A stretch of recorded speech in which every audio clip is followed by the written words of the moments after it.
Holy cow, welcome back to Serious Star Trek. And now your hosts, Larry Young and Johnny Price, PhD. Hey, guys. Dantron, what's happening? Hey, what's new in the world of Star Trek, boys? Oh my God. Stuff. I have so much outrage. Where to begin? I've really been trying to not outrage, which doesn't really help having a Star Trek show. I got it covered. Got it covered. We've got it covered.com. So hey, how's everybody doing? First things first, let's remind everyone we have our little quatloos up for the taking. If you have the best comments of the day, we'll send you a little wooden quatloo, which is worth exactly 1 billion points. So just keep it's fun for the conversation for us, but it's also fun for you. So let's keep that going. First thing I want to talk about is this ridiculous rumor about, we should take a step back, right? They confirmed that Star Trek Picard is only going to be 3 seasons. And they're currently filming the 3rd season, I believe. They're filming them back to back, season 2 and season 3. So as we talked about last time, season 2 is going to premiere in March. And it'll run, 8-10 weeks, whatever the fuck it is. And so then season 3, which is currently in production, they're hoping to get it out by the end of the year of 2022. John Delancey is confirmed for both season 2 and season 3, so that's a whole thing. But the rumor came out on the internet, this wonderful, wonderful thing we have called the internet, where every fact is true until it's not. There were possible replacement show, or, not replacement show, but after Picard, a possible show is about the USS Republic. Wait for it. Wait for it. You hear that thundering applause from the multitudes of fans. Right. How many people can name what the USS Republic is without looking at Memory Alpha? They want us all to go, we Republic, where only people like you and me. There's one time when Kirk says in an episode, when I was an ensign on the Republic. That's it. That's the entire backstory of the USS Republic, NCC 1371. Nobody even knows if it's a Constitution class ship, right? Nobody knows. It's not a thing, right? We can guess. There's fan interpretations, fan fiction, whatever. But I mean, it's not a thing. And all these articles, I shouldn't say all these articles, but the usual suspects of kind of fan nerd websites are another show set in the pre-Kirk era. Maybe we'll get to follow Ensign Kirk on his adventures. And it's go fuck yourself. What? And what? My first question is, what is your guys' initial reaction to the possible voyages of the Starship Republic? And then my second question is, who the fuck thought this was a good idea? Well, excuse me, I'm trying to not curse. Okay. Here's the thing. The only thing the rumor says is it's called the USS Republic. That could be anything. It could be a time travel show about, somebody landed on an aircraft carrier and trying to get back to Starfleet. I mean, it could be anything, right? The guy who makes the cheese for Starbase One, right? And because there's that one line, everybody goes, oh, it's a prequel and Kirk and everything. Do you think for a second they're going to recast Captain Kirk as an ensign on some ship? It's just not going to, it's dumb. Do you think they're going to recast Spock? Because they already did. And he's getting his own show. Yes. I mean, this is the problem. These people, there's no... What else have they got? What else have they got? I don't know. What's wrong with just doing a new show? Do a new show. Set it on the Republic. It's in the Federation. You do have a good point. There's nothing in the rumor that says it's a prequel or a pre-whatever show, right? The rumor just says it's called Republic. It's a show or a project called Republic. My next question is, so Star Trek shows have typically been thematically titled, right? The Voyager Right. is they're on a voyage, right? For example. Now, Discovery kind of really screwed at that because they're not discovering anything except how to cry in 30 different ways. So if you were going to create a show about Star Trek Republic, it should be thematically about the creation of a republic. Is that what we're getting at? Or is it just a cool name for a ship? My big fear is that they are doing something thematic about the U.S. politics today, and stop it.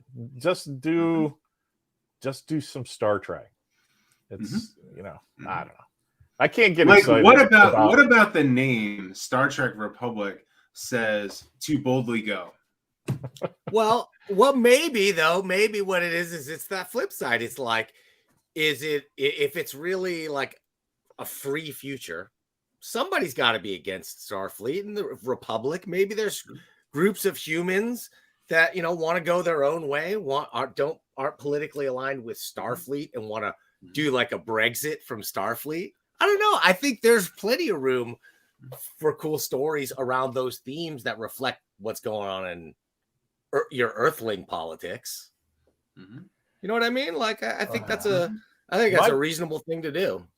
My big problem is I want giant space hands crushing the ship, and Rome in the 20th century, and all this shit every week. Like a cool new idea. And I've been watching Peacemaker. You guys surely have seen that. Oh yeah, I haven't seen it yet. The outrage. The beginning is this funny little trippy disco dance number that I just found out yesterday. Alan Tudyk helped choreograph, which is awesome. And the guy from Resident Alien, and everything, Firefly. Anyway, I thought that was cool. But people are outraged, like this doesn't fit. I don't get it. It's like no one has any whimsy anymore. No one can just ride it out like, oh yeah, that's happening. It's just the beginning to a show. And that's how I feel is completely missing from modern Star Trek. There's no speaking to your point, John, about discovering, there's no searching out new things and like, hey, there's Abraham Lincoln. Of course that makes sense. And here's gangsters and on a different planet. It's like, where is that? It's just this ponderous thing about Vulcan and the Romulus getting back together, and I don't need a Star Trek Republic political show. I mean, I just don't. I need adventure. What if it was not set on a starship at all, and everyone's just assuming it's actually like literally just the West Wing? But that'd be great. Star Trek. I want a whole channel that it's Star Trek Black Sails and Star Trek West Wing. Nice. And Star Trek Seinfeld. I mean, just do it. Well, I mean, I feel like they can. They have the leeway, so you never know what you can get out of something like that. But they never will, though. Never.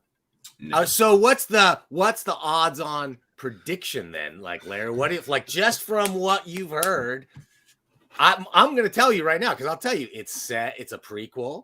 It's gonna follow Kirk as an up and comer, and they will work the Kobayashi Maru into the plot line. So at some point, it'll be like that'll be a major thing.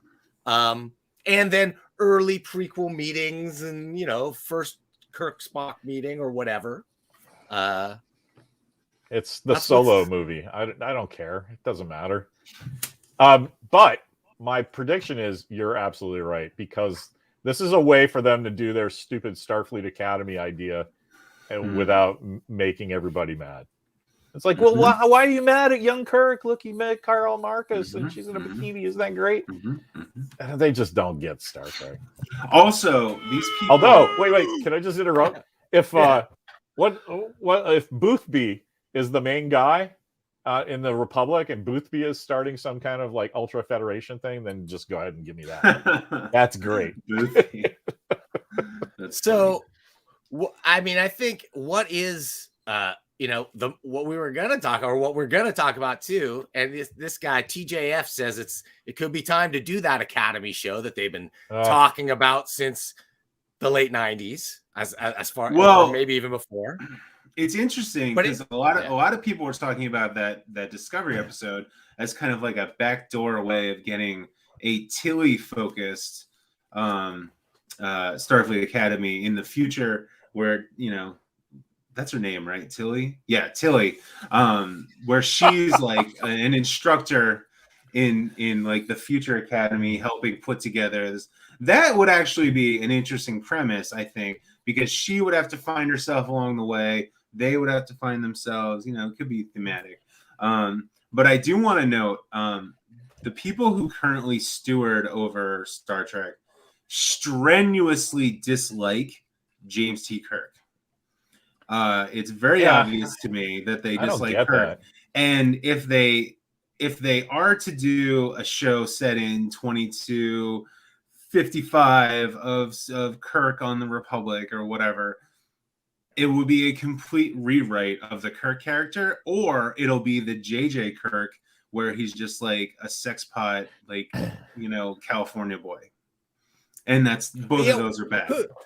I would love to see him like fail his way to the top, maybe bribe somebody, cheat on some, like he's really just. But that's not Kirk though. Make a new character. A rotten person. Make a new character.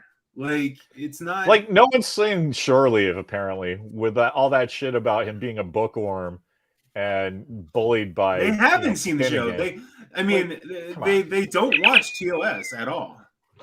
Maybe I don't get like their hatred of Kirk comes out in the marketing too. You'll see a thing with a giant picture of Sonequa Green, and like there's no Kirk. Spock, like, Spock is their TOS character.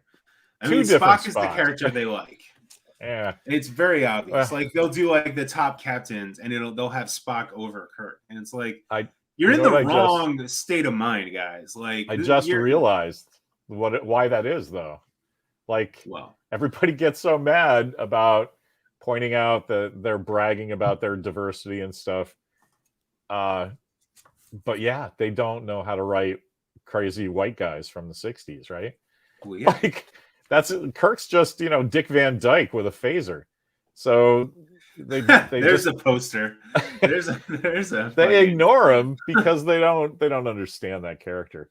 They just see all the see all the toxic masculinity and none of the heart. What we were talking about last week, right? They're writing a show as if they're writing a show from this perspective.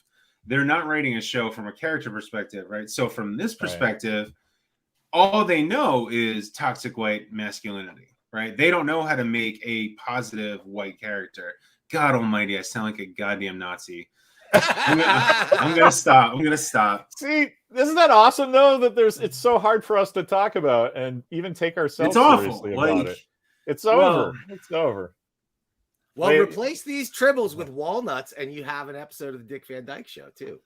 Maybe my favorite episode. Dick Van Dyke with a phaser. I love it. Anyway, guys. Well, is the truth though the thing that we're eventually going to talk about today? Maybe it's a good segue. I mean, isn't Star Trek Prodigy? They're dealing with all of that stuff. Mm-hmm. And I have notes. I actually watched this thing just for you guys. I made a sacrifice and I watched a new Star Trek product. Who wanted us to watch Prodigy? Oh, John Suentes. I hope he gets to check this out because I'll send him an email. Him and the guy from Trek was Mitch something. Mm-hmm. They were all trying to get me to watch Prodigy. And I did. I watched every one, guys. Oh boy! Why you watched them all? You have to take a step back because, first of all, it's a Nickelodeon show. It's clearly designed for little kids. It is a little kid TV show, right? I'm going to quibble with you. It's young adult. It's really not a kid's. I don't think it's young adult. I think Lower Decks is young adult. This is very. I mean, one of the main characters is like a baby girl. Like it's very clearly meant for like I don't know 4-year-olds. I don't know how old kids are, but like I don't know how But- old kids are. And like, What am I I mean, kidding? they're very obvious. They're going around learning about the universe. Janeway is literally a teacher, you know, a holodeck mentor, captain, teacher, lady. You know, so I mean, like, it's very straightforward in what it is, and I think it succeeds pretty well in what it is, right? Well, I don't think it's that straightforward, to tell you the truth, because Okay. I watched it with fresh eyes, right? And I'm like, Mhm. I don't understand the connection to Star Trek at all.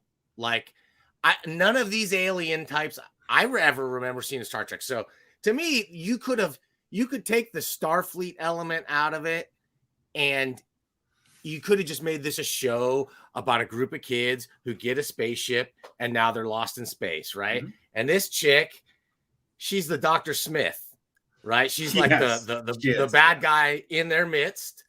So you know, that part fun. I actually liked it. I liked some of the character designs. I was surprised that this character was like a little girl character when they finally revealed their voices. Like, I like that. I like the bad guy character. I love her crazy witchblade arm thing that goes like really neat design elements. Now this guy, Zero, not guy, not gal. This Metron. Zero, Medusan. right? That's a Oh, Medusan. Medusan. That's right. Yeah. That's right. Okay, she's Zero, the non-binary character, right? She's like, I'm not a he, I am not a she. Right. But if you're non-binary, one, why do you name yourself Zero? And you're a robot. And why do you look like the Chrome web browser logo come to life? Like, it's the laziest, dumbest That's really- design ever. You know what's funny, Dan, is that's really the only character that does have a Star Trek explanation. Yeah, you're right. Yeah, if it's a Medusan, right? Right. Are And I any of think- these other, like, are these guys like So- races that So I've never heard of? technically, that guy, the one on the I guess camera left, he's Yeah, a Tellarite. That's Jacob. Yeah, he's He's supposed that's to be a Rafi Tellarite, from but the league. Yeah. he doesn't What's his look name? like This guy? Jason Muzakis. Yeah. Whatever his name is.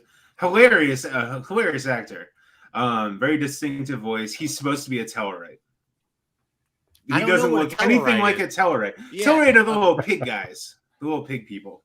He does not look like a Tellarite in any way, but he's supposed to. Dan, you remember the old show where they showed Spock's dad, right? The Journey to Babel. Sure, yeah. There was the pig guys in that are Tellarites, Oh, okay, okay. and that's why Jacob doesn't look anything like that. But you know, and then there's a third season one. Ah, dang, I forget what it's called. It's hilarious because it's the only Star Trek episode with a guy in it named Lawrence. So I should know this. But where they did the IDIC necklace, which one, the Medusan? Which one is that? It's not. It's one of those pompous titles like Yeah. For the World is Hollow and I Touch the Sky. But they had to Spock. In truth, there's no beauty. Is like there that. in truth no beauty? Yeah, There you go. Yeah. So these are people that humans are driven crazy or actually die if they just look at them. So that's why Zero is in this containment field that walks around. Right. Okay, but if you're going to be non-binary, why would you be zero? You should be null. Any programmers out there, No. you're going to know it doesn't make any sense if you're Well, non-binary. again, it's a kid show. Yeah, you know? it's they're not familiar with the concept of null yet. But so I like the design. I like the Mm-hmm. animation to some degree. A lot of motion capture. It's a kind of cheap looking in some ways, but good looking in other ways. The thing that I want, I don't know if it's been revealed because it's sort of like where those kids were and who the bad guys are and what their motivation. After 2 episodes, I'll be honest, I don't know other than his daughter is with her. But like, are they digging? Am I right that the first shot of the show is they're mining and they're showing the crystals? Are they mining dilithium? Is this yet another like dilithium grabbing show where they put I think it's like, just nah, I think it's some other. They say diamond later type. what it is. Yeah. It's something that helps cloaking devices work. Yeah.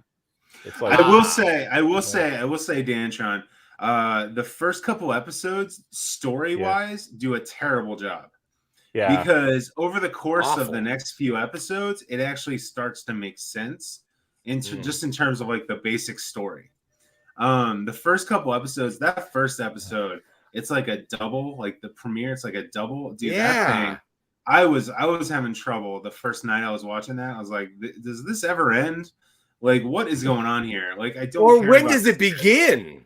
Well, Yeah, right. like you get no Star Trek till the end, the very end. You finally get that Janeway glimpse. So this picture here of them on all the uniforms, you know, I'm a kid. I watched 2 episodes. I still haven't seen this. That's from the last episode that we just they just aired.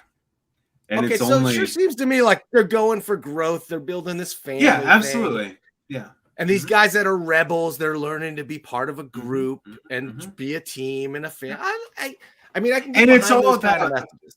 And this is why I say, this is why I'm harping on it's a kid show, because all of these characters go through very kid relatable problems. Like, oh, I'm scared of my shadow. You know, that's not it literally, but you know what I mean? Like, I'm scared to do things. I need help on how to get out of bed in the morning. You know, like, it's very kid relatable issues that Janeway talks them through. And I'm just gonna say it, like, when I was a kid, I was Janeway was there talking me through all of my issues. Hey, totally. Rock Talk, though, had a great episode. Like, it was either the last one or the second to last one, where she like had some responsibility. The one where they were split off in a different time. Yeah, thing. yeah. That was. I actually kind of liked that episode, but like, yeah. I think in the streaming world, you don't get to the 7th episode to have your story start gelling anymore. This is what I don't get. The pacing. It's not a kid's show in its pacing. This isn't a show for people with patience who want to see where this whole thing is going, but I don't understand where they're coming from. That's one of my big notes for this show, is that of all of the Kurtzman CBS era shows, this one might be the most serialized. Like, it's literally this episode leads directly into this episode, leads directly into this episode. Like, it's totally. It's very, you can't just start at episode 5. Like, you're not going to understand what's going on. But I think it would be good to kind of go through, because there's only been 1, 2, 3, 4, 5, 6, 7, 8, 9 episodes. So real quick, I think just go through some of the episodes and like, if anything stuck out to you, if anything, because they all have really good moments. I will say overall, a lot of the episodes have really good moments. Again, some of the parts I don't like, I can write off very easily because I'm in my late 30s. Yeah, I just want to tell my biases. Like, I don't care about the show at all. And it's because it's animation for kids. It's like there's a Star Trek that's just not for me. So I kind of have a problem with animation because there's no stakes, right? I don't care. Oh, so your drawing gets messed up. It's like with live action, like, of course it's fictional, but like Superman is going to win in a fight over Mickey Mouse because Superman's a real guy. I mean, were you into Clone Wars, Larry? I mean, I watched it with my kid, but I didn't care. I didn't. Yeah, it didn't get me the way it seemed to get a lot of people though. Like, it really did. People love Clone Wars. Yeah. They love Clone Wars. Like, so that's what I mean. Like, when you can do these projects focused at kids and make something that an adult can watch. That is the ultimate in kids show, is the adult watchable kids show. And we've had good examples of it.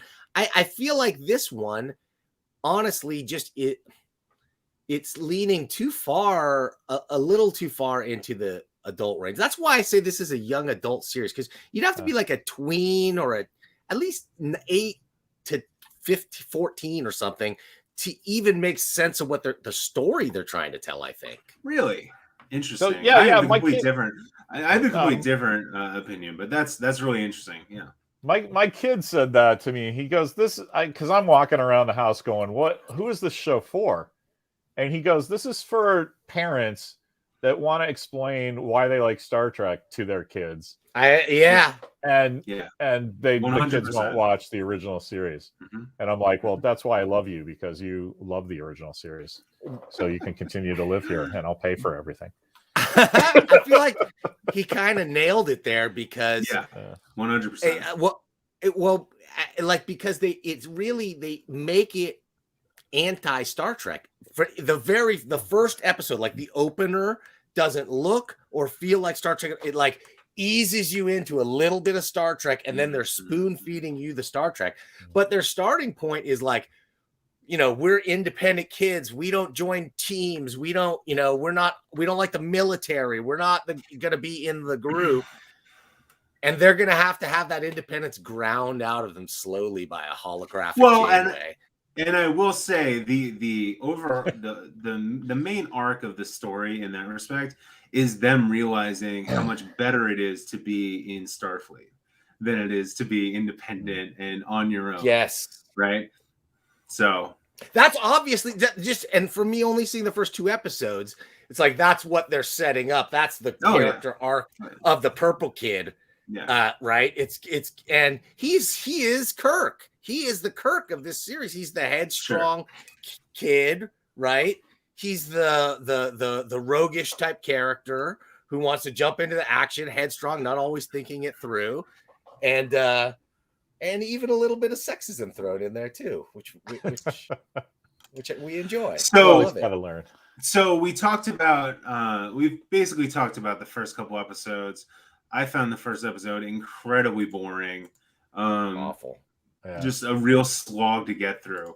Now let's get to episode 4. I also what about the first one? Because the first one was like, felt to me like it was just now we're gonna do a classic Trek story. It was they're going into the binary star. He headstrong, he picks the wrong spot. They're going to the binary, and then they have to do a techno babble slingshot around the sun or whatever kind of solution. It's such a classic Trek scenario. And and they're introducing Janeway as this authority figure and everything. Yeah, definitely. That's episode 3, Starstruck. That was episode 3. Oh, the first 2 are like, they're 1 and 2. Yeah, I know. Even worse, that your one shot, your premiere, your one chance to hook the kids in. I feel like they really blew it. I'm with you on that one. I think the first episode sucks. The 4th episode. Now, Dantron, you stopped. You didn't watch that episode. Okay. I only watch the ones they show you for free on Nickelodeon right now. Fair enough. The 4th episode, called Dreamcatcher, is the kids explore an M-class planet and they go on an adventure. The evil chick takes over the ship and they have a whole little situation. Kind of a really forgettable episode, in my opinion. Larry, what'd you think? Yeah, is that the one where the trees are trying to grab the ship out of the sky? That one? I think so, yeah. Yeah, I mean, I didn't really care until the Kobayashi Maru episode. I kind of like that. The conceit of that was really cool. Hey, look at Tony. Yeah. Tony believes in me. Yeah, Dreamcatcher and Terra Firma, episode 4 and 5, have kind of really similar ideas. They go to a planet. There's some sort of adventure that happens. Again, very basic Star Trek ideas, very basic Star Trek plots. And again, from my perspective, they're building, and as we kind of agreed, they're building the audience, which is little kids, towards the idea of, when you get into problems, a Starfleet officer does XYZ, right? And you can either do it and solve the problem, or you can not do it and be like this guy, And then episode 6 is Kobayashi, which is the kid gets obsessed. It's actually pretty funny. He gets obsessed with taking the Kobayashi Maru. They did the same exact joke in Lower Decks, but it's a pretty good joke. So it's a good joke. They changed bridges and stuff and brought in some other guys. So that was the first episode where I actually paid attention. Yeah, and it's notable because they do bring in voice actors for Uhura and Beverly Crusher and animated Scotty, and they used actual dialogue for Spock, which was awesome because I think, Larry, I think you said it like, I had more fun trying to guess what episode it was from, Yeah, it was. The source audio is so wobbly. It kind of was charming, and they didn't really fix it, or maybe they tried and it didn't work. But the other thing that I thought was just hilarious is Walker and I watched this a couple of times actually. Spock has some dialogue that they grabbed from 2 different episodes, but he's saying Captain at the end of it. So it kind of takes you out of it, breaks the spell for a second, because no one says they're in the neutral zone, Captain, and it's time to open the doors, Captain. You just don't say that. Anyway, whatever. It was cute. I mean, it's cute. It was cute. Super charming, right? Yeah. I think it's a cool mechanism to bring in older characters that's not a shitty time travel or like bring them back to life or whatever. I think that's a pretty cool idea to bring some of the classic Star Trek characters back as holograms. Like when I was watching, I was like, that's what you would maybe want to do with that kind of hologram technology. Yeah. That's like all. That's all I would do is just run Star Trek episodes. Yeah. Pretty much it. And of course, and you'd want to do the Kobayashi Maru. Like if you had a video game, of course you'd want to play that level. Like that's you'd want. The other thing I want to say, I really like the design of the ship. Mm-hmm. I really like the big windshield. Even though it doesn't make a ton of sense, probably practically speaking, it's really visually neat, and it's more appealing for a kid's show and less claustrophobic like this C-class garbage behind me. Well, at least it looks like a Starfleet ship, right? It's true. I mean, we haven't Yeah. Yeah. And then that's also the episode that the B plot is them hacking into the data banks and finding out that actually before the kids got on there, there was like a big battle, and someone took over the ship at some point, and hologram Janeway is trying to remember what happened, and she can't remember what happened. So they introduced that kind of thing, that kind of backstory, subplot, whatever. Sorry. Next episode is First Contact, and that's the one where the blue kid has an old mentor, which happens to be a Ferengi, and the Ferengi is just a huge asshole, and she's trying to steal the crystals, and it turns out she sold Dahl into slavery, and like it's this whole clusterfuck of a situation with this Ferengi. But I will say it's notable. All of these things look like Star Trek things. The Klingons look like Star Trek Klingons. The Ferengi look like Star Trek Ferengi. They're using the right ships. They're using the right designs. They're using the right sounds, which I just want to point out, and I want to applaud both Lower Decks and Prodigy, who have basically no direct involvement from Kurtzman. They know they're making a Star Trek show, which is more than literally all of the live action shows. All of the live action shows, they don't know they're making a Star Trek show. It's so true. It's sad. It's incredibly sad that we're the reason people like these animated shows is not because they're great. It's because they're Star Trek shows, and we're Star Trek fans, right?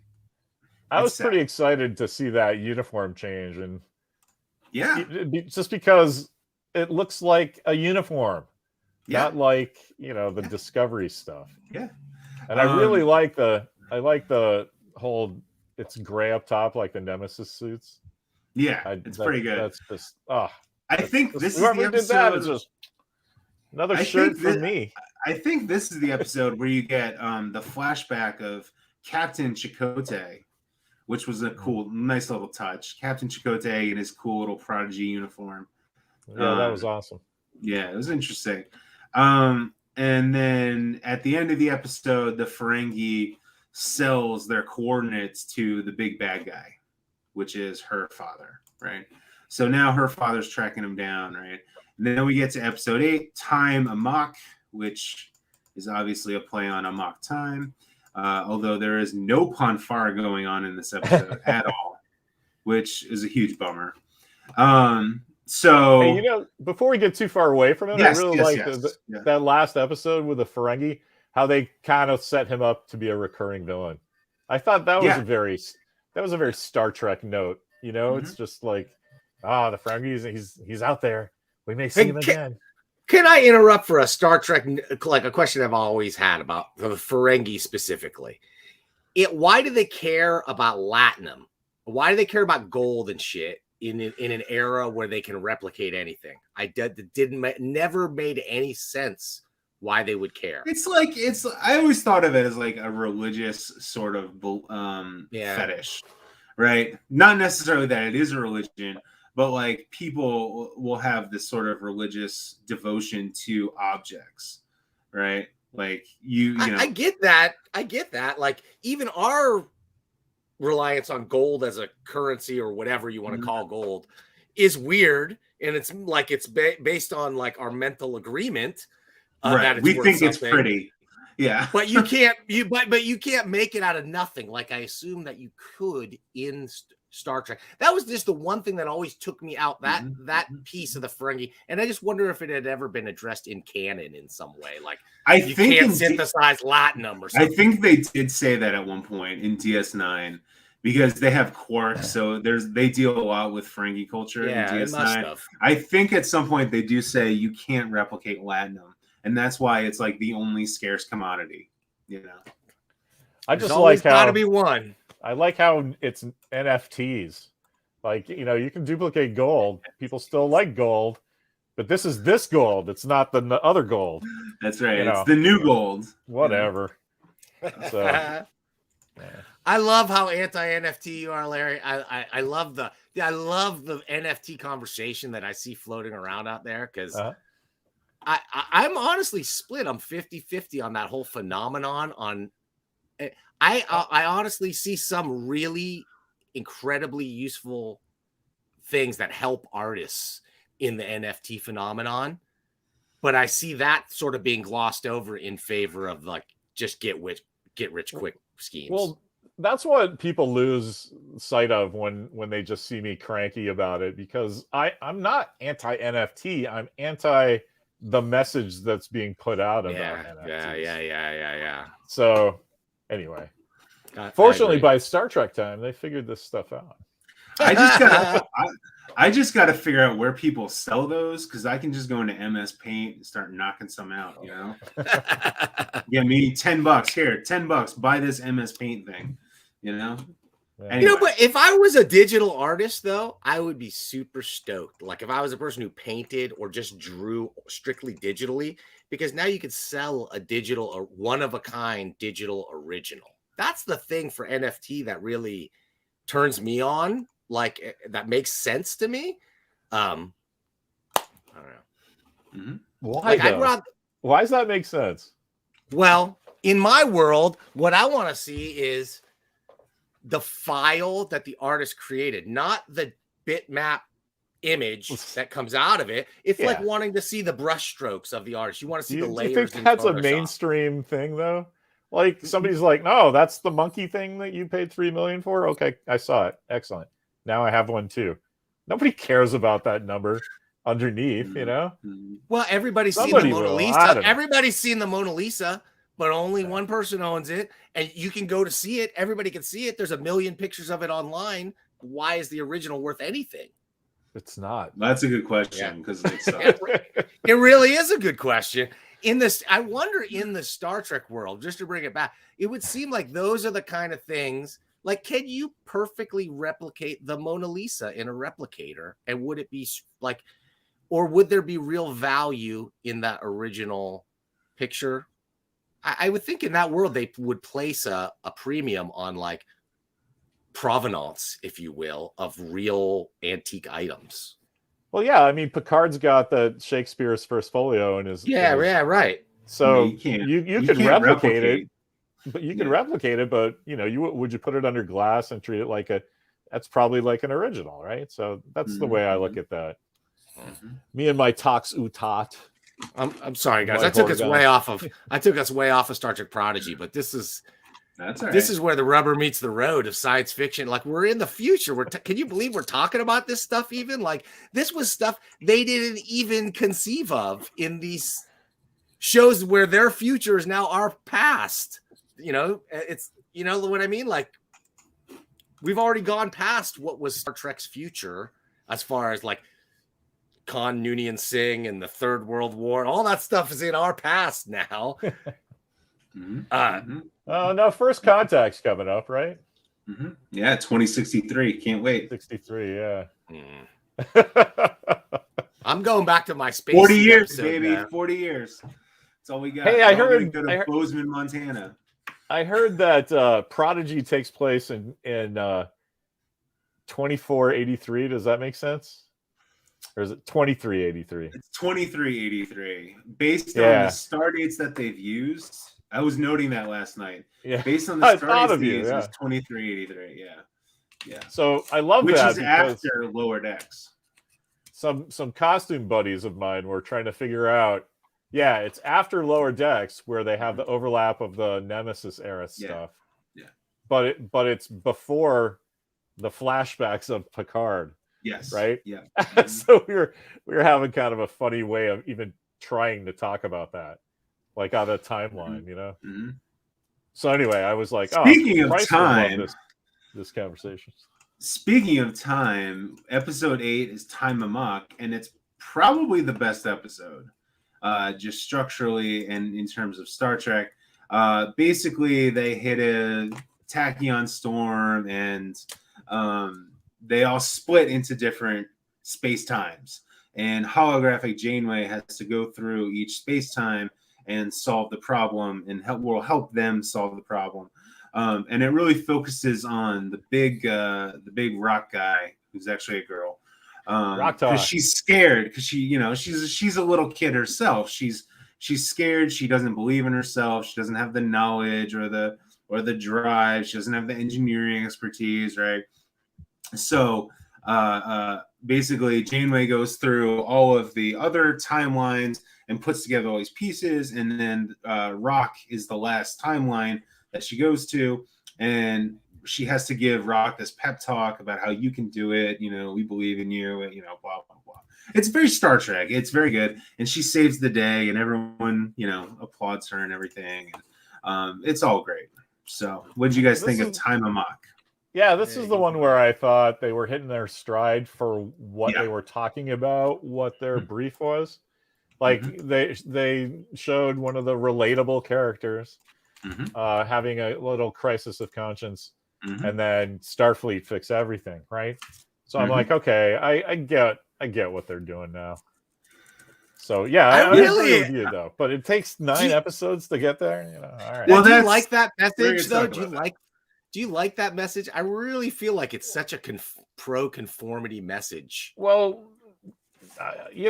but I'm just saying that they're doing what they're doing. Hey, teamwork, everybody. That's not a bad thing for kids to learn. Well, and the way the episode unfolds, it's more about believing in yourself as part of a team. Like the team believes in you, you believe in yourself. That's exactly. Which is, again, I actually thought it was a Star Trek show. That's perfect Star Trek, Yeah, it is. But yeah, I think just in a lot of ways, I think this is the best episode. As you pointed out, Larry, though, it's episode number 8.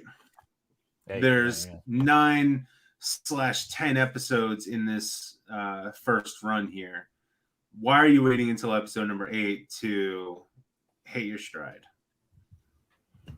Or not why, but it's an issue that you're waiting until episode. You're not getting there until episode 8. I think that's the I'm sure they didn't do it intentionally. Formula these days, though, like the way they write these streaming shows now. I mean, then again, this is released weekly, or did they dump all the episodes? Could you watch?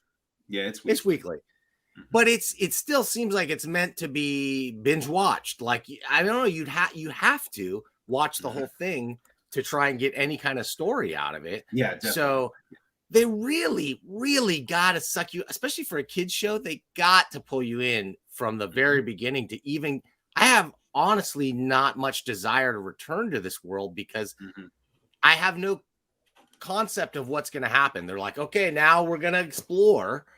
But as a kid, all I know is these pretty depressing kind of street urchin characters. Like one is pretty evil, we think. I'm sure she's going to redeem herself. I'm sure there'll be maybe some kind of connection. Yeah, it's very weird. The setup of the world is very weird. And you've been getting at this the whole time, Dantron, where like the big bad is not explained at all. Like all that's really explained is that they're in a fucking slave camp as little kids, right? Which is pretty bad. That's all that it's explained. But even from the first episode, like Doll and the chick are like hitting on each other. Like it's weird. It's a very weird sort of setup, right? And then they escape, and I understand, you know, escaping is good, but again, what is their motivation at that point? Doll's motivation is pretty clear. He makes it pretty obvious. He's like, I want absolute freedom. You know, I don't want to be part of the Federation. I don't want to be part of Starfleet. This Janeway lady sucks. I just want freedom, right? But the rest of them are completely listless. They have no direction, which again might be the point, right? Janeway's there to give them direction, but they're just, the world that they're fleeing hasn't been established for me anyway. What do you? Is it supposed to be a secret? Like because it's really not clear the relationship between the bad guy and the Federation. Maybe that's getting revealed over the course of the series, but I don't quite understand it. They've got people from different races there, which I really liked that they took away the communicators and made it a point to like, that's how we keep you separated, is we keep you from being able to communicate with each other. I thought that was a pretty cool thing. But then, no, I was just going to say, you guys have completely forgotten what it's like to be a kid, because you're all like, well, what's the bad guy's motivation? He's the bad guy, right? It's completely but clear. But even then, like, he's not the worst guy. No, but he's other than keeping kids in slavery. He's not a good dad. He's not a good dad. That's bad guy enough to the audience. They've made the lady like so gray that you don't know if she's supposed to be good or bad. So let's skip to Reggie and Veronica in the Archies, man. Let's skip to episode 9, Moral Star Part 1, because this is where the lady really hits it for me, because she decides that she's going to go back, right? So the dad sends a message, and he's like, I just want the ship, and I just want my daughter. The rest, I don't give a shit about the rest of you, right? So come on back, right? Now, of course, we all know they're trying to have a little double cross on the bad guy, which will hopefully be resolved in part 2. But the lady goes back, and she's so conflicted, and she's like, oh, I love my father, but my father's evil. It's like, well, okay. What is going on here? Like, this is too gray to be effective, because it hasn't been established that it's nuanced. It's supposed to be a black and white world in this show, but it's not. And that's, I guess, the pushback I have. What do you guys think? It would be tough for a kid to get into. That's why I said this is it reminds me, for whatever reason, of Star Blazers when I was a kid.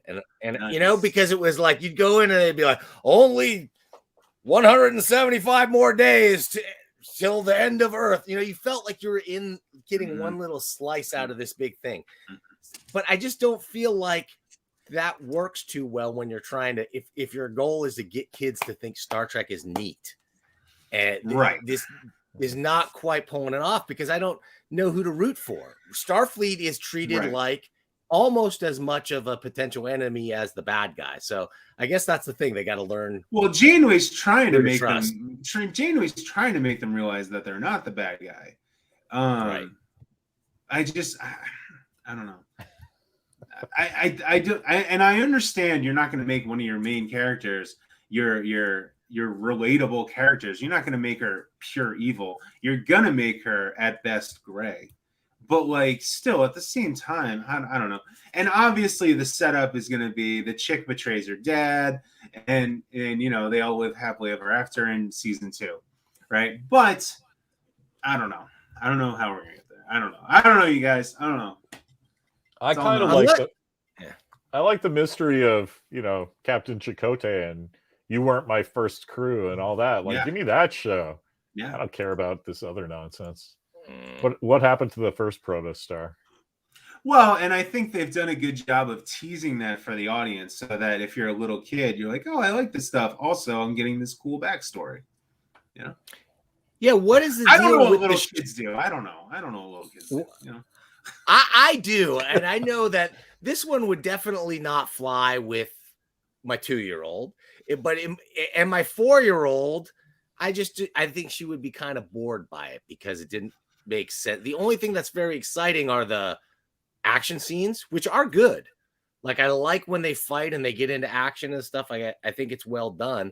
I just felt like you could pretty easily take Star Trek out of this show and still have produced about 80% of what it is.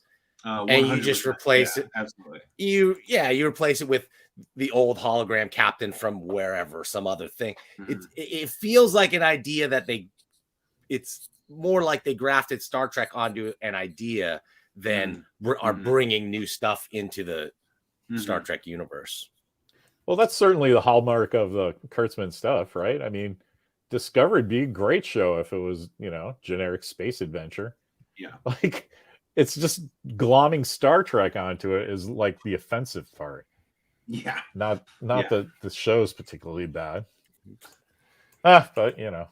And I do want to point the you know, one of the big plot points is that the ship has an actual protostar engine, and they hinted at that in the first episode. I do like some of those little things that they put into it. I think it's an interesting thing, and you know, Captain Chakotay was on this experimental ship, and that's why they got these awesome uniforms. You know, so I do like a lot of the things they're doing, even though that protostar thing predates this show, as that didn't mean anything to me. No, I think they made it up for the show, but it's a cool it's just the engine drive is a protostar instead of like literally a star. So I see. That's kind of a cool creative thing. Yeah, because it's like set that. in the Delta Quadrant, you know, the Delta Gamma Quadrant area. It's set over there, so it takes a friggin' long ass time to get there. You know, I thought the ship replicator scene was kind of cool too, like a little different than how you would think a replicator, than how we've seen replicators work, where it should just kind of like appear. But I like that they gave it a sort of 3D printing kind of effect. I think there's some really cool creative choices going on here, and that maybe it's the quantity of gray. The grayer your beard, the less you can like this show, Larry. That's why I like it the most, right? Yeah, it could very well be. See, that's so funny because I love the animated show, the Star Trek animated. That was for kids, kind of, you know, and it just wasn't so blatant about it. That's all. I don't have a problem with them making a Nickelodeon show, you know, that can stand along with Rugrats. You know what I mean? Like I don't have a problem with that. I know a lot of fanboys got, oh, why are you making a Nickelodeon? Star Trek was always for kids. It's like, don't get up your ass. Like it really, I mean, it's not for little 4-year-olds. Like it's still Star Trek. Like, but if you're gonna make a Star Trek show for 4-year-olds, how do you do it? You do it with relatable characters who have to overcome kid problems, right? And you have, I think you make it a little bit more straight. Catherine Janeway to lead you along the way. I love that.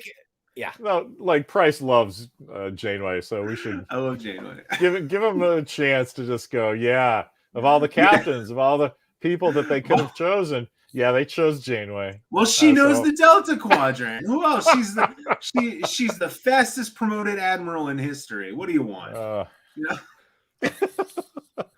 I like I definitely like that part of it. I like I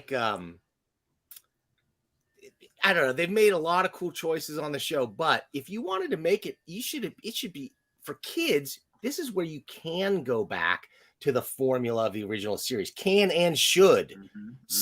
At least, if nothing else, nice self-contained episodes and a real clear theme. How about an opening where that explain, a little opening, tell us where we're going, what our mission is, and then put us in that mission. Yeah. Captain's log. Yep.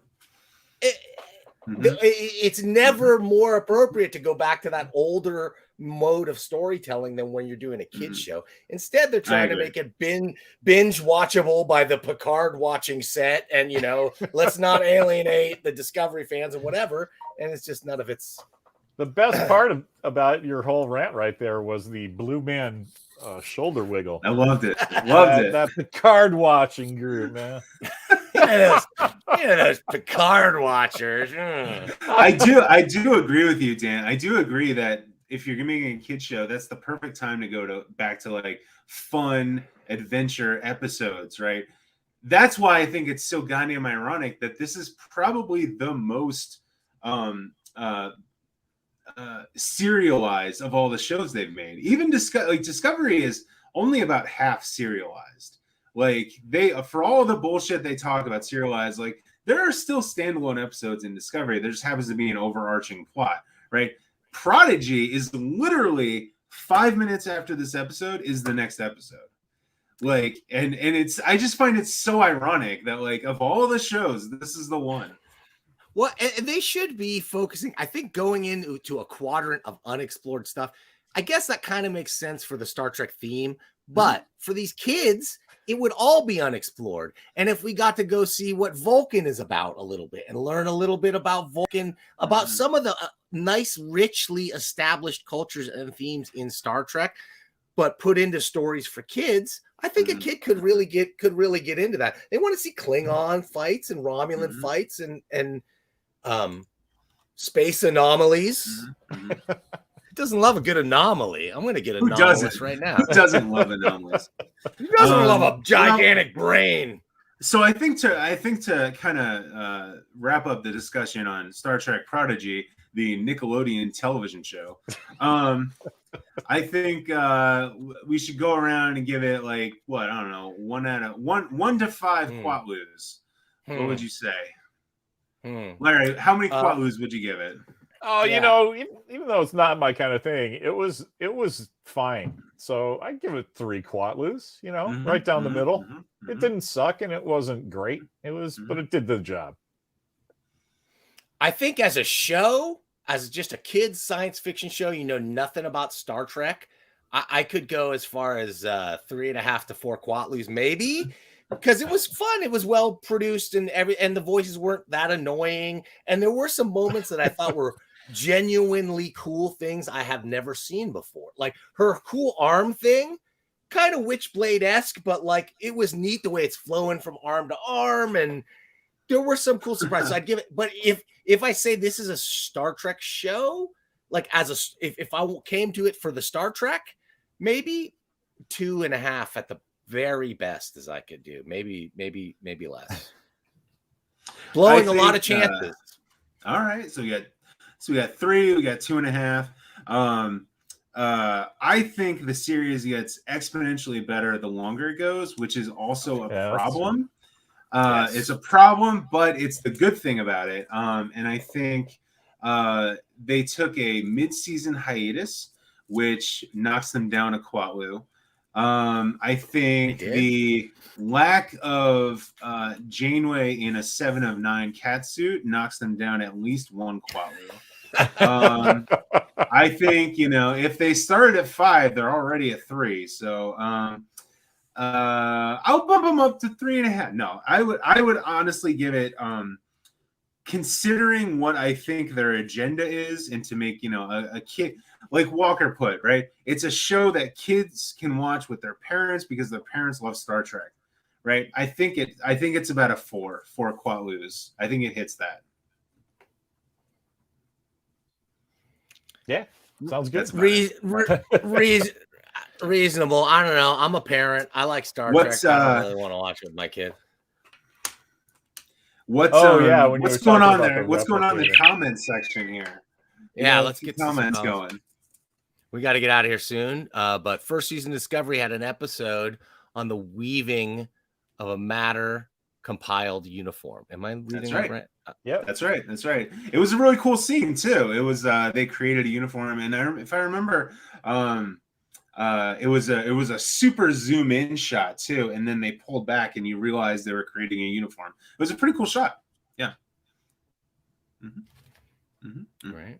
I like it. We've done most of the comments, but we got to go back to Tony. He's like, let's not forget Star Trek Next Generation pretty much sucked. I hate when people say that. Yes. But what was the competition then? You know, see, that's the thing. And it didn't last for 5 years. Like it's not now. Like the expectations now are not the expectations Boo. then.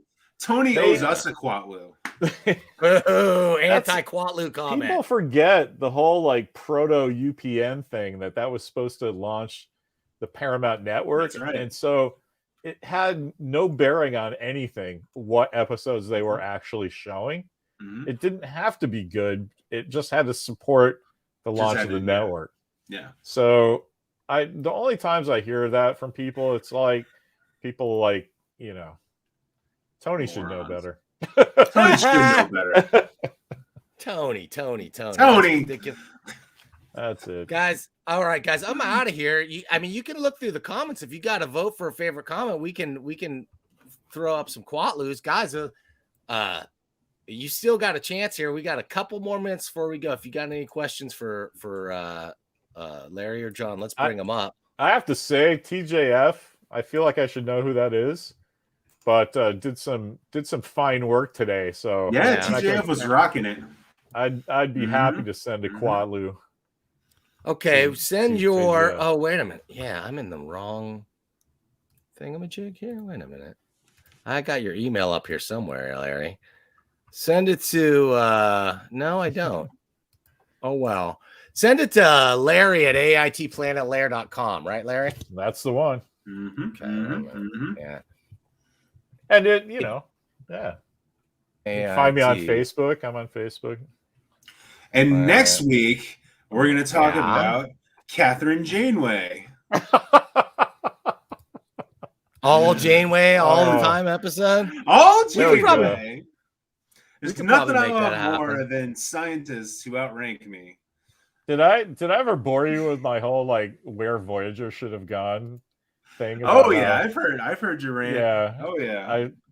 Someday I'll get some cool artist to draw that up. I do love the little tidbit that Ron Moore was like, he spent a week at Voyager and he's like, this sucks. I'm gonna go make a real Voyager called Battlestar Galactica. Like I do love that little timeline plausible theory. Yeah. But yeah, tune in next week where we'll talk about spaceships. Or something seriously Star Trek. Guys, do I got a clip to bring us out? I got probably something that we've seen before. But thanks for watching. Hey, tune in. If you like comic books or stuff like that, think about tuning into this channel on YouTube, Comic Book News with Dan Shaheen.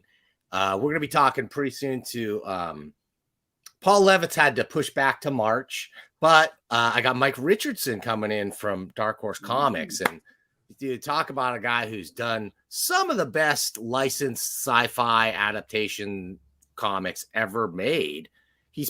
That Dark Horse probably did most of the best licensed adaptation stuff that's out there. So we'll be talking to him soon. That'll be fun. Fellas, let's bring us out. What have I got? Oh, I got one thing to bring us out. We'll see you next time, next Friday at noon. Where at, Larry? On the internet. Oops. Here we go. Wait a minute.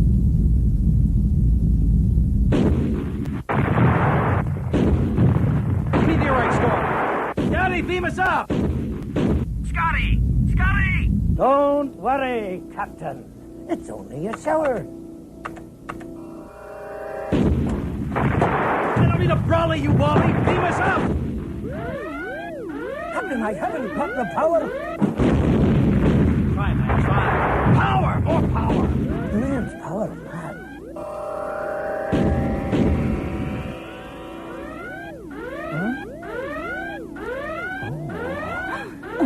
Uh-oh. Start again. Well, he certainly hasn't got the power. Good afternoon. But you could have national power and power gen. To register for a prospectus in the generating company's share offers, call 0272 272 272.